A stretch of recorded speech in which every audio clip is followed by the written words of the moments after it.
You're listening to the Indie Echo Podcast, a showcase of independent music and the artists that make it. I'm Jordan, producer at High Five Music. Blonde Maze is a producer, singer, and songwriter who has already released a large catalog of her melodic and atmospheric electronic music, culminating in the release of her debut album, Something Familiar.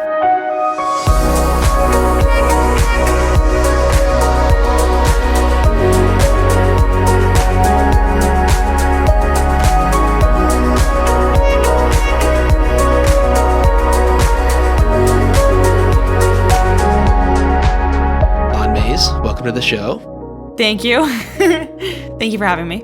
Your album, Something Familiar, is fantastic, so I'm really excited to talk to you.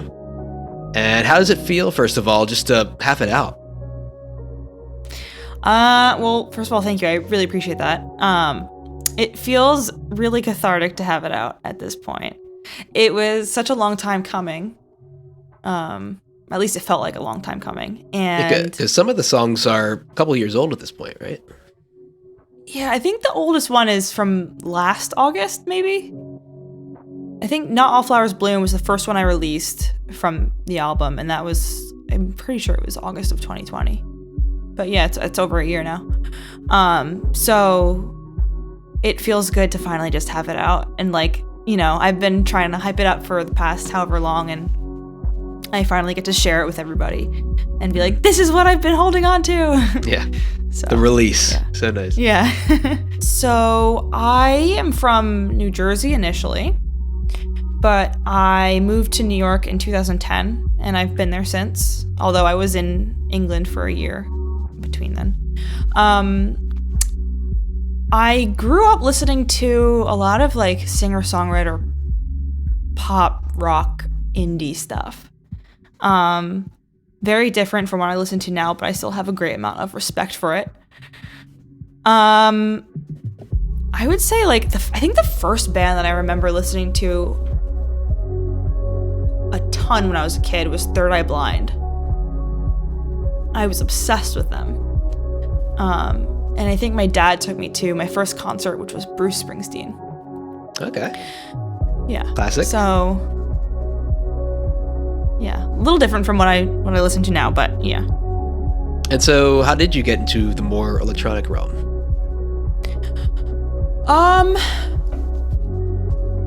It happened gradually, but I would say the big awakening, I don't know what to call it, would be when around 2013 when I was finishing up college.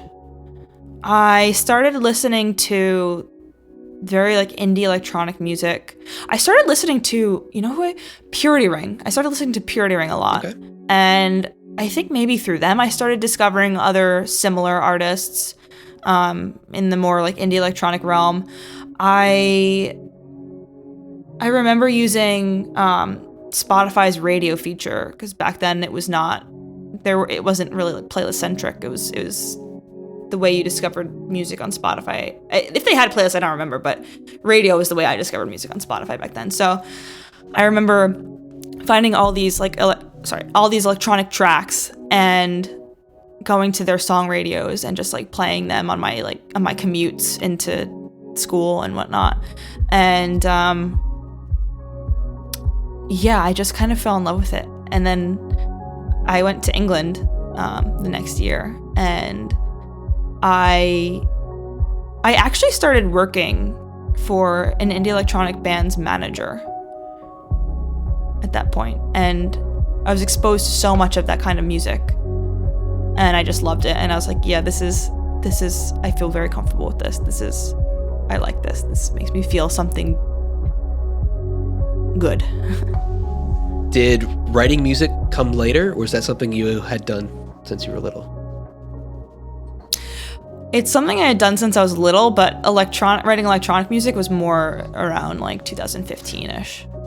But when I was younger, I wrote, I had a guitar and I would sing these singer-songwriter angsty songs, and I don't know, some rock. I remember I wrote this little blues song. I was just experimenting a lot growing up. I definitely over the past few years have like found I've like found my sound. I've found the sound that I feel that I enjoy working with. And I've also like I've worked a lot on my vocals over the past few years, and I've kind of come up with like a formula on how I like to record them and produce them now, which is a lot different than before. And you can sense the consistency, especially in the last few years going through your catalog. And was it a lot of just trial and error, just finding out what works and what doesn't and what sounds you like? Yeah, 100%. It's literally just doing it. Like getting out there and doing it, recording, and then thinking, okay, this is my best work, and then putting it out there, and then hearing other things and learning like, oh wow, like that sounds pristine compared to this song that I just released and whatever, and like just kind of learning from that, and you know, releasing the next batch of songs and being like, okay, this one's like a step up from the previous one, and just working like that and constantly trying to just learn because I enjoy learning it. So just constantly trying to improve myself and, you know, find a sound. And I feel like I've found the sound, which is nice. But I definitely, it's totally trial and error for me. And did you start on Logic? Yes. I mean, like I played around with GarageBand when I was younger, but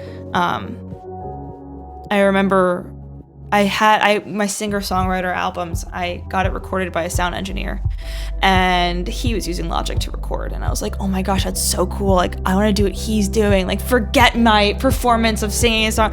I want to do what he's doing. So I started playing around with Logic myself, and that's how I got into Logic initially. Okay. And from there, was it just a lot of YouTube tutorials and just figuring things out on your own? Definitely. A lot of YouTube tutorials, a lot of finding, hearing something and trying to replicate it and whatever. And like, honestly, I don't think I'm ever going to stop doing that. Like, I think I'm a constant work in progress. It'll always be trial and error for me. Oh, yeah. But yeah, it was a lot of, like experimenting with sounds and like just looking things up and asking friends, because I know I had some friends who were into it, and I did take a course as well that was very helpful for like kind of getting over the hurdle of understanding nitty-gritty aspects of it. But yeah. And for me with Ableton is similar, just the learning process never stops. Every now and then I'll see a YouTube video, 5 Ableton tricks you should know, and I'm like, okay, what do you got? And sure enough, number 3, I'm like, son of a bitch. What the? I could have been doing this for years. Exactly. Yeah. Yeah. I'm a sucker for that. I always exactly. like my YouTube. That is my YouTube recommended videos, basically, for Logic. Exactly. So did you always marry your production with your vocals, or did that come separately? Yes, I always did. I consider myself a producer before I consider myself a singer. I enjoy producing more. I feel like I'm better at producing than I am, with vocals. Although, I mean, I guess like over the past year, like I was saying, I feel like I've determined what sound I want to make with my vocals, so that's kind of set now. But I've always enjoyed producing more, in general, than singing. I feel like I've always tried to incorporate my vocals on top of my production, and then kind of use it as like almost like another instrument, or almost like, put effects on it, not have it just be like clean raw vocals. Like, I don't like that for me. I kind of want it to be like its own sound, like unique sound within the track itself. And like I actually ended up, I think the first instrumental I released was To the Moon. And that was like a big thing for me, because I was like, I can produce and I don't need to put my vocals on it. Like, I can just make an instrumental and have that speak for itself, kind of thing. That's so funny you say that, because it's always been just like a personal preference of mine when either listening or mixing music. to make the voice just another instrument. Because I'll listen to some music sometimes and not even really recognize or understand the actual lyrics, but the vocal tones and everything else, Yeah. it just, that's what really matters to me. And so that's really cool that you felt the same way. Yeah, no, I agree. It just like makes you feel, it just makes me personally feel like more in a trance by this song when it's like that. So I guess the first track of yours that kind of blew up was your first collaboration with Adam, Anywhere. So how did that come about? Yes, that was awesome. I can't even remember how I was introduced to Adam. I think maybe my old manager introduced me to him. I'm not even sure. We somehow ended up with an email chain and sending demos back and forth, I guess. And I think I sent him this song that I was working on. Like I remember recording the vocals like in my mom's closet, because that was like the quietest place in my like apartment in New York City at that time. And it was like this really rough, really rough demo. I sent it to him and he said he wanted to work on it. I was like, okay, cool. And he built, the initial sort of like structure for the song around that demo. And we kind of sent we sent ideas back and forth. After we had the vocals done, we kind of sent ideas back and forth for production. And yeah, I remember he did the final mix for the project. He had like the project file, and I would like send him like little snippets of production, and he put them in. And it was really great to work together because we were always on the same page. And it ended up being on his EP, which was great because it was part of a bigger project for him. So. I'd go anywhere for you, even though I'm struggling.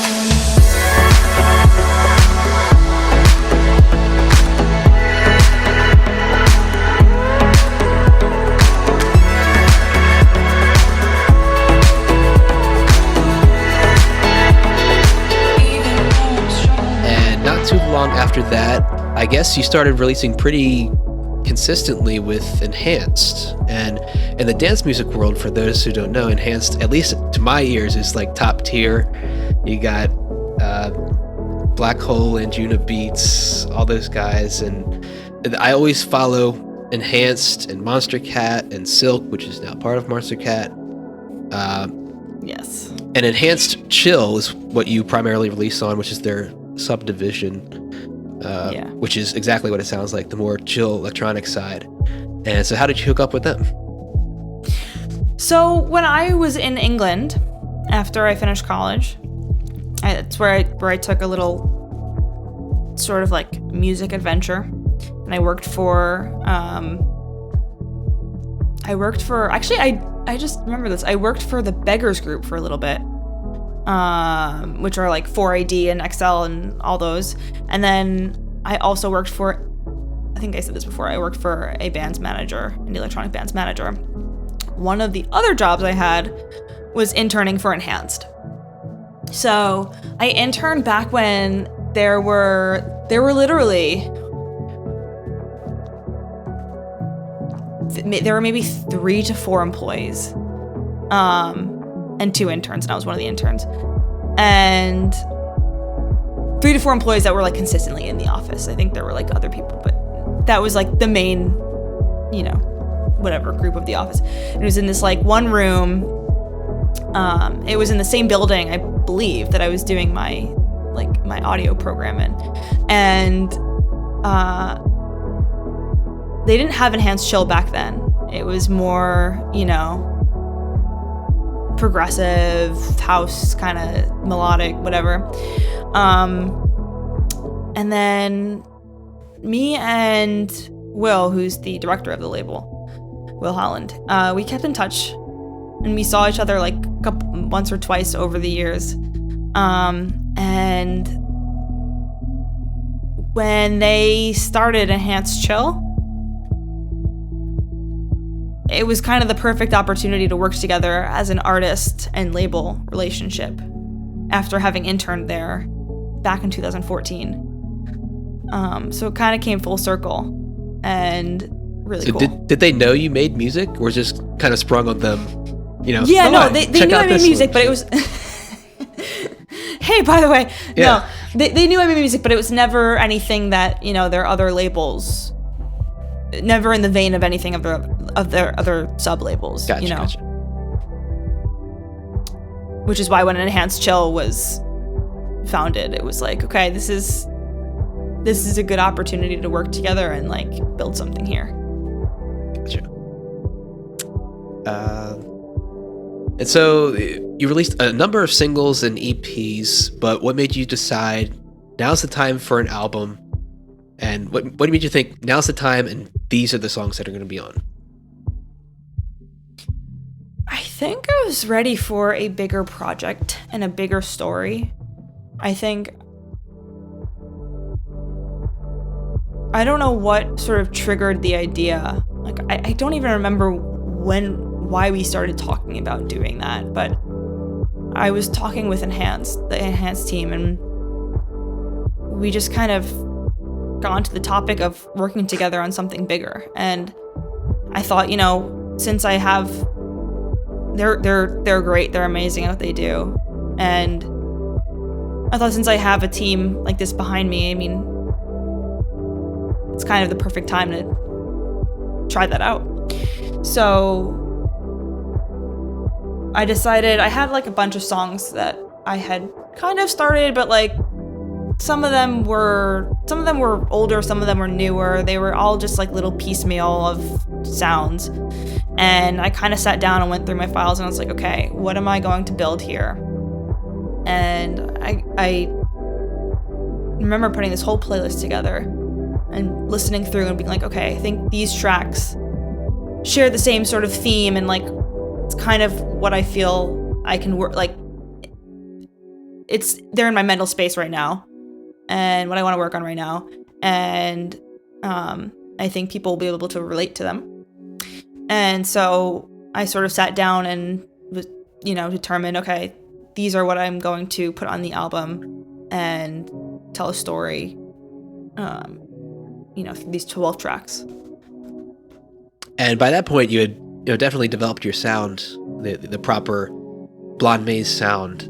But was there something different or something you had to learn in terms of putting an album together, making it all sound consistent? I feel like there was a lot of technical knowledge that I gained prior to the album. Between my previous releases and my releases with Enhanced, I feel like there was just a lot of I just geeked out a lot online, and I think it kind of allowed me to harness a specific sound. And even going back into old project files that I had just started, I felt like I knew what direction I wanted to go in with the Blonde Maze project. And whether it was a newer file or an older file, I felt like I could go in and take whatever was there and work with it to make it sound consistent. I want to compliment you on the aesthetic, both like the literal album cover kind of matches the feeling I get from the songs itself. Like it's very cold, wintry night vibe. Is that what you're going for? Thank you. Yes, absolutely. I wanted something that was like kind of like nighttime, wintry, autumn kind of feel, because I feel like that's like the coziest kind of time to like listen up, like get bundled up and listen to a track and feel like all, feel all the warmth and whatever. I remember it started out like there was like I had this very specific idea of what I wanted it to look like. And I was working with this artist that Enhanced hooked me up with. And she was so great at just sort of, visualizing, putting my visualizations into the graphic design. And sort of like, coming up with little things as well to add to it and make it cohesive and pop, I guess. And you're releasing it right at the right time, I guess, Yeah.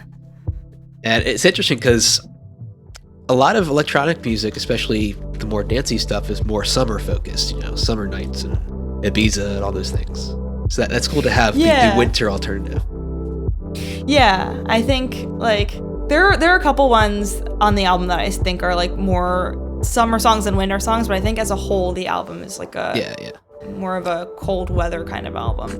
And like I know, like even with the art, the Enhanced team even helped with like they were very good at creative direction for the album. So sitting down and sort of discussing like what direction we want to go in and what kind of sound we want, what kind of imagery do we want, etc., etc. And appropriately, you start the album with the title track, Something Familiar, which starts with wintry bells. Yes. And I never thought of it that way, but yeah. Yeah. And so how did that one come about? And was that the title track going into it? For a while it had been what I wanted the title track to be. I didn't commit to it till the end. I kind of wanted to get all of the songs in, a specific order. I wanted to get all the songs finished in a specific order and listen through and be like, okay, am I good with this? And yes, in the end I was. But I think the whole concept of the album is like changing and growing and always wanting to go back to something familiar as a source of comfort. And I don't even remember when I started the song, but I just know that I started wanting to make it feel like a little like warmer and maybe have like a little bit of a nostalgic vibe, and then I wanted the lyrics to convey like I miss the familiarity that provided comfort in my life as I change and grow and whatever. Over the past few years, a lot has changed in my life, and it's been an opportunity to grow and, become more myself and whatever, but it's always kind of, sometimes change and growth is kind of scary. At least for me, I'm very scared of change and growth, but it's good. It's a good thing. And, when I feel those kind of scary feelings, it's like I just want to go back to something familiar, something that I'm so used to and like regular routine and whatever. But also accepting that I will create new things that become familiar. I wanted to go to Diamond Eyes. Okay. Which is, I guess, one of the first more dancey ones on the album. Yeah. And you do a thing, which you do a few times in the album, but it gets me every time, where you drop the one in one of the phrases.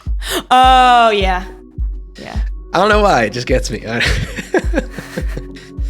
It's not like I was like pining for anybody in particular or anything, but I kind of took the feelings that I had and in the past and kind of like meshed them into one. And I was like, okay, I feel like really nostalgic. I feel like I'm really missing somebody, but I'm not actually missing somebody. It's a very like, I guess the best way I could describe it is nostalgic feeling. And I kind of felt like all of the past emotion and, sadness and moving on that I've had to deal with, I kind of took that and tried to make it into this sort of song where I'm making it clear that I just want like one more day with somebody kind of thing. I just want that one more and then I'll move on. Yeah. I remember that's like kind of what, well, like with the dropping the one, like I was kind of like, okay, I want it to be this big I wanted to sort of like gradually build up, be like, you know, when you're first thinking about you're missing somebody, it's like you're missing them, and then it kind of like gradually snowballs into this huge like obsession of I need one more day with them, and then that's why it's like into the drop. And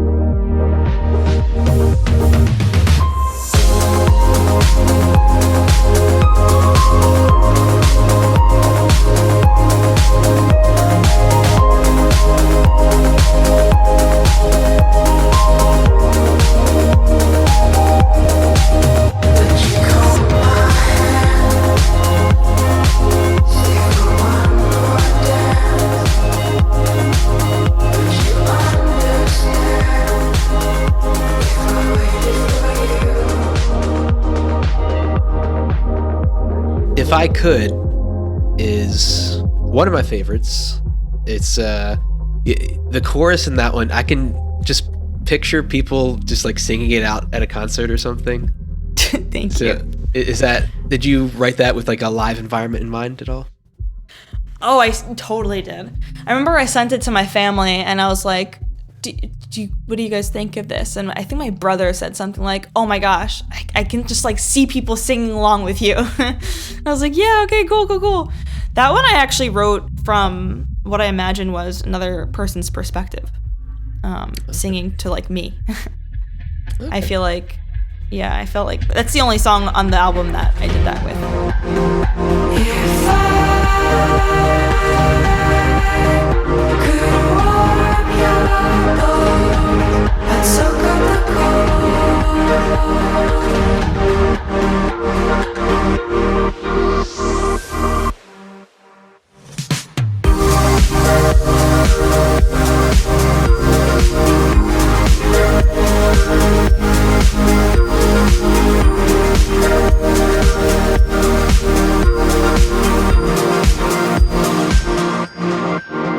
Think About is your latest collaboration with Adam, and was it a similar collaboration process with the going back and forth? Yeah, totally. Because it was gonna be on my album, I sort of had the final mix on my laptop. But he's such a talented guy. He made it very very easy to work with, his parts of the production, which was a lot. And he's very, very, very, he's got very consistent sound. He's got very good ear. So, yeah, it was great. It was basically a similar situation, but great as always to work with him. Held in the palm of your hand, I think about.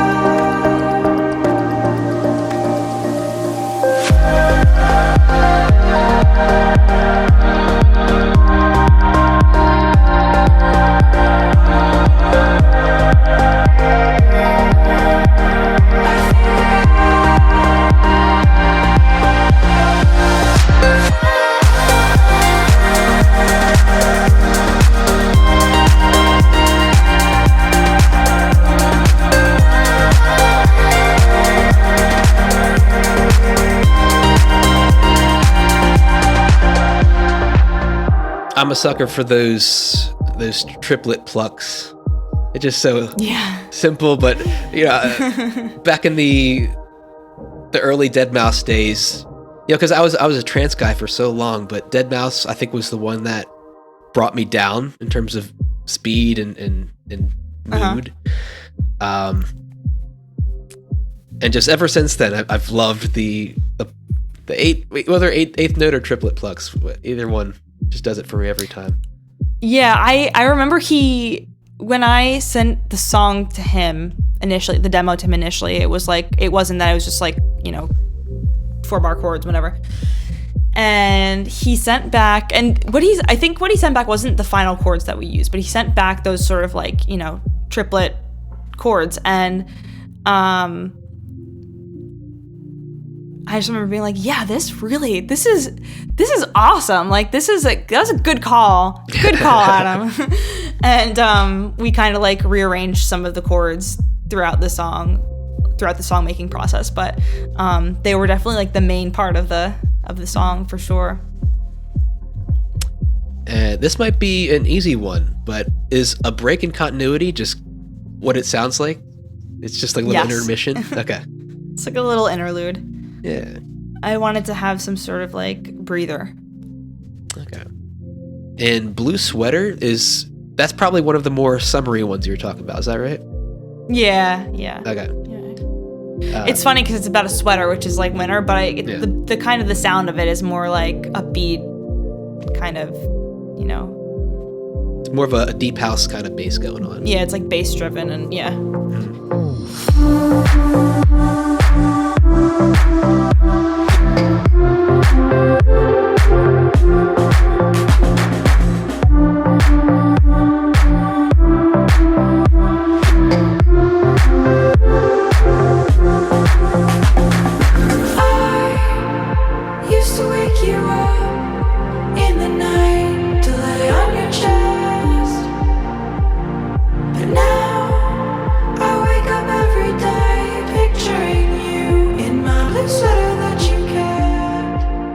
Was that something new for you? Go like the bass as a lead, so to speak? Yeah, kinda. Yeah, for sure. Actually, yeah, no, for sure. I remember when I first wrote this song, it didn't have that. It had like the kind of leads that I typically have. You know, some sort of like plucky synth, melodic, whatever, atmospheric sounding synth. But I don't know what got into me, but I was like, no, I'm kind of grooving to this. Like, I kind of want to make it a little different than I'm used to, and almost like a challenge for myself. But I really enjoyed it. I really enjoyed doing it. I think I was able to like blend the kind of sound that I usually do with that sort of like more bass driven sound, and yeah. And Being Pulled is another one that's on the, I guess, clubbier side, because I really like the lead in that one. That's a cool one. Thank you. I went through so many iterations of that lead, so many iterations, and then sometimes when I'm listening to it, I'll be like, I'll think that one of the previous leads is coming up, and then it's the current, and obviously it's the current one that comes up, and I'm like, oh yeah, no, yeah, I remember.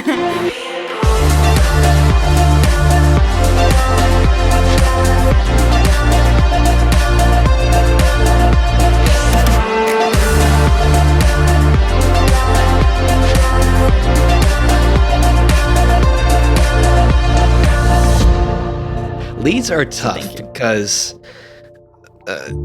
especially in dance songs, because you want it to sound cool, but you don't want it to sound cheesy, and there's a fine line sometimes.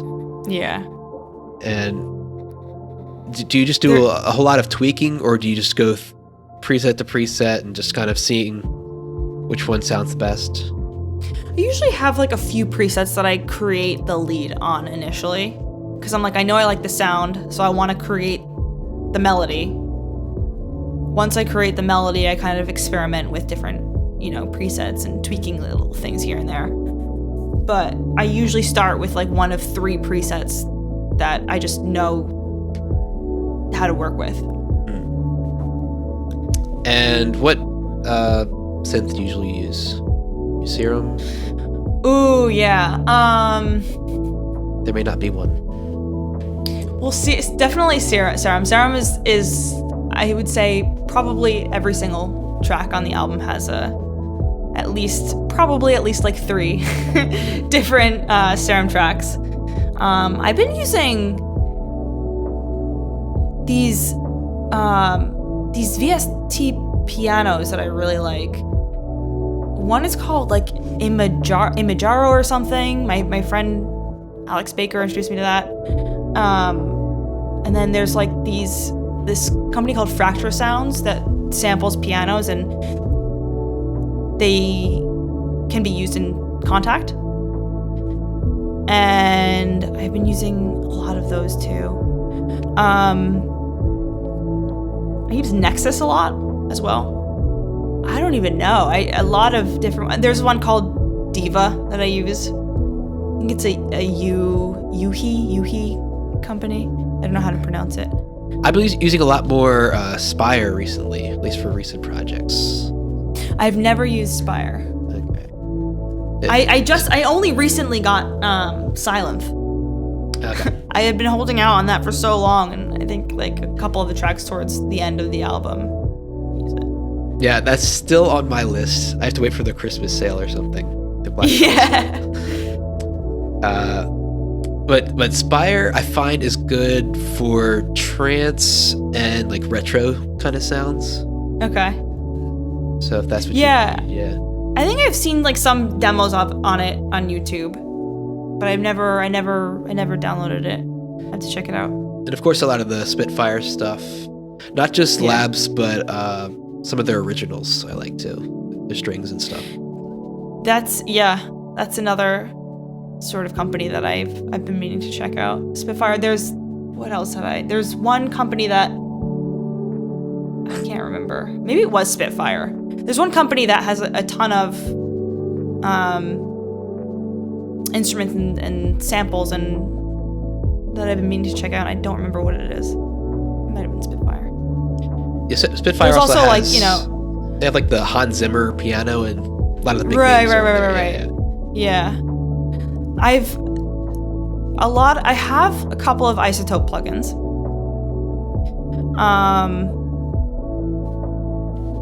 That I've recently been experimenting with, like on top of these instruments. And sometimes I'm just like, why did I wait so long to get some of these things? Yeah. What's an underrated plugin that you can't live without? Underrated? I don't know. Like maybe it's an EQ or something, you know? Well, I mean, I don't know of any underrated EQs, but there's definitely the one. I don't know if because the ones that I know of, it's like I know of because people have recommended them to. So I'm like, is it underrated? I don't. But the one that I can't live without is the FabFilter one. Okay. That has changed my whole entire mixing. Being able to tweak the way that you can tweak with it, and using mid-side EQ and all that stuff. That's one that I see, like every tutorial I look up uses that, but I still don't have it yet. Yeah. So that'll be on the Christmas list. Christmas list, yeah, Black Friday. And what about an expensive plugin that's totally worth it? There's one that a friend showed me recently. I think it's called Gullfoss. And I think it's an adaptive EQ.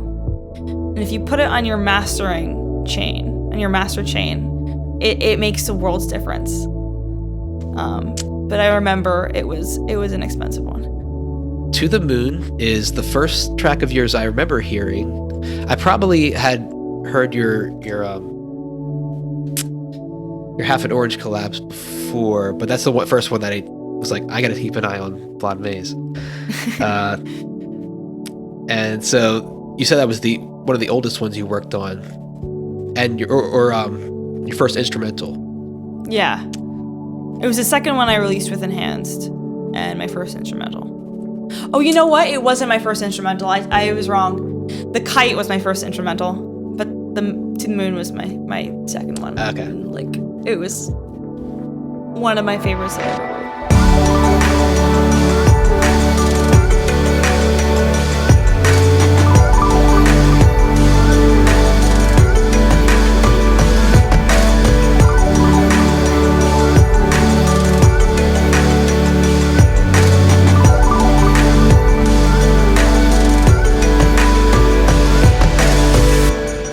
You close the album with This Is Goodbye, and I think a closing track on an album is just as important as the opener. So did you, obviously, especially the last 3 seconds is very it's a very apropos ending track, but before that, did you go into it saying this is going to be the ending track, or did you just have this sitting around, this might be a good to end one on? When I first wrote it, when I first started that track, it was just way pre-album. I had it sitting around And it wasn't anything what it is now, but like the bare backbone for the track was just sitting around, and I don't know what made me think, wow, okay, this is gonna be a good closer.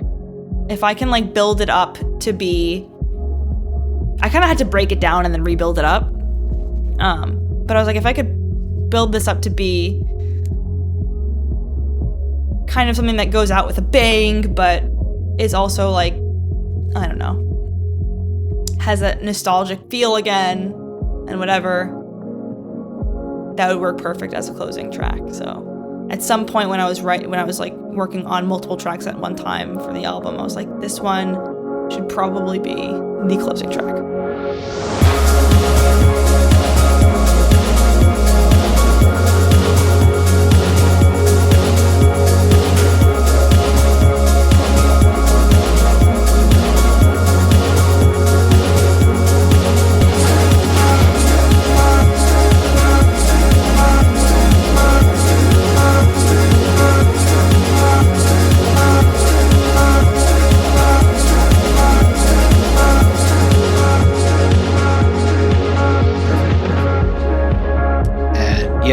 And what was the idea for ending it with AOL Man? I don't know. It came just to a me little one day. cheeky idea. Yeah, I was like, I'm gonna be cheeky here. And also another thing that I thought of when I was doing it was that's something nostalgic and something familiar to people. I thought, okay, well that kind of like really makes it, ties it together. Perfect. Yeah. Yeah. And what would you say is the hardest part of putting the album together? Was it a specific song or just maybe the marketing? I don't know. I think it was when I was working on the bulk of the songs, kind of prioritizing which tracks to finish first, because I was excited to work on all of them, and it was kind of hard to sort of delegate what needed what at that time. Towards the end, it was like, okay, I have like, let's say 3 songs left. Okay, I'm gonna finish this one, and then finish this one, and then finish this one. But before that, it was kind of a mishmash of like, I'm not sure which ones to sort of tackle first, and that was probably the biggest challenge for me. And you definitely have the Blonde Maze sound down, but if you were to explore different genres in the future, do you have any that you would like to try? Maybe more like melodic house, kind of. Possibly. Like a Yado, Spencer Brown? Yeah. Love that stuff. Yeah. And especially, you reflect some of that in your Sirius XM mix. Is that the kind of vibe you're going for? Yeah. Okay. I think there's like, I find myself introducing elements from certain, like that genre, that subgenre or whatever, into my tracks, but I never fully commit to that genre itself. But I kind of like it that way. I kind of like making a new direction of sound by combining, little elements from. Yeah. What's a live performance like for you? So I used to play live, but when COVID hit, I stopped playing live, and now that I have the album out, I'm rebuilding my whole set. So I'm not playing live yet again, but I will soon. It's something I'm actively working on. But besides that, I have DJ'd a couple times. I enjoy it, but I love being able to perform live and push buttons and all that stuff. Like hit drum pads and whatever. That's a whole side of my story I just glossed over for some reason. In that whole time I was doing from high school to college, just DJing a whole bunch. And because of that's actually how I got into Ableton. It's because BT, he was one of the first like big ones to use Ableton live, like the looping and live remixing and things like that. And so I got into Ableton that way. And the biggest thing I ever did was I got to open for Macklemore at my university. Wow. So That's so this- cool. When was that? It was like 2012, 2013, Damn, something like that. that's crazy. It was like at peak thrift shop. It was great. Yeah. That's amazing. Because I had done a few things at my university, like little student things, and I got email. It's like, we need an opener for the big Nice. spring show or whatever. It's like, oh, sweet. That is so cool. That is so neat. But other than that, I did, weddings, birthdays, Halloween parties were the best. Oh, it sounds fun. And my style was doing like mashups of like the top 40 stuff with the EDM club stuff. So that was Yeah. a lot of fun. Yeah. And I saw some live performance of yours using the pads and the drum pads and stuff. So I had my own, for a little bit, I had like a drum pad with like the sticks and everything, but I downgraded to the pads because that was more convenient and ended up being more fun. Yeah. But what does your live setup look like? So, I have a launch pad, Novation launch pad. I have a tractor. I think it's F1. Alesis sample pad, which is what I use the drumming. Do I have? Oh, and I have a little, vocal effects pedal. And I sing live, and then I also program the controllers to, play different sounds, so that I can play those live as well. And yeah, it's funny. It feels so long ago since I played my last show, but I used to play a lot. Like I think I played. What was the last one I think I played? I think the last one I played might have been Music Hall of Williamsburg, which is like a Brooklyn venue. But before that, I did New York City Pride Fest. I did South by Southwest. And it feels like forever ago. I'm excited to do again. What would you say is one of the career highlights of yours so far? I would say one of the biggest ones is having my song in Hulu's show Love Victor. Oh, okay. That was a big milestone for me. That was really cool. Is Sync something Enhanced just does in-house? Enhanced, yeah, I can't remember. I think they work with. Enhanced has its own publishing company, and I believe they work with Sony as well. Okay. But that specific song was actually a cover of Mazzy Star, and I had released it through a different label called Eternal Nights. And yeah, I don't own any of that publishing, and obviously Mazzy Star and whoever they're publishing does. But yeah, Enhanced does have a sync department, and I think works closely with Sony. Okay. Yeah. Well, did they let you know beforehand, or were you just like No, yeah, spammed they online? reached. No, Okay. no. They reached out and requested, master use for it. Gotcha, cool. gotcha. I would That's say another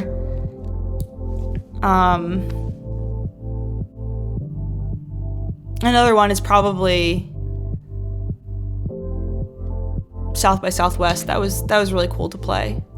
I had really wanted to play for a couple years, and first time I went, I got to play. So that's cool. I've never been, but I've heard that's a fun one. Yeah. Yeah, Austin's great. Do you have any kind of like short-term goals? I feel like I'm at this point where I'm in this growth stage, and I want to keep that up. And in order to do so, I want to keep releasing music. Working right now on a remix EP for the album. So that's coming next, eventually. Nothing's set yet, set in stone, but that will be coming next. And then after that, I'll be releasing, original music again. Another short-term goal is that I want to be able to play live soon. So between, those couple of things and playing and setting up my live show, it's gonna take up a lot of my time over the next, year. You have your solo stuff. You've done a few collabs as well, but are you pretty much focused on just being Blonde Maze, or would you want to maybe produce for other artists? Or like, what if a pop act comes up and says, we want you to work on this song? Is that something you're interested in? I would absolutely produce for other artists if the opportunity felt right. It's hard to take on other projects right now just because I'm so busy with this stuff, but if the timing were right and and a good opportunity came along, I'm so open to everything. So yeah, that's totally something that I would do. Who's like an artist you're recently into that more people should take note of? Okay, I'm going to list a couple. I cannot choose one. I am so sorry, I just can't. Alex Baker, I mentioned him before. He actually is in New York with me. His stuff is so good. It is so chill. And hopefully we'll be working on something together soon too. And then I guess I'm trying to think back on. I just discovered CRI. I don't know if you pronounce it CRI or Cry or whatever, but I think he's a French producer. He has that recent EP, right? I think so. I listened to his stuff a lot in the past few weeks, and I think I threw one of his songs into the mix as well. There's I guess you could pick any of them from the mix that I put in there. I feel like there's so many big and small artists that I've just been listening to and discovering recently. There's I don't know how to pronounce the name. Sonee, Sonnee. They're great too. I threw in one of their remixes in the mix. It's nice to have, a team like Enhanced behind me in the album and getting it into lanes that I wouldn't be able to get it into myself if I was self-releasing kind of thing. It's nice to have a team and sort of work towards a common goal and, do it together. Links to Blonde Maze's music and everything else can be found in the show notes. Indie Echo is a product of High Five Music, a digital production studio that brings your bedroom demos to life.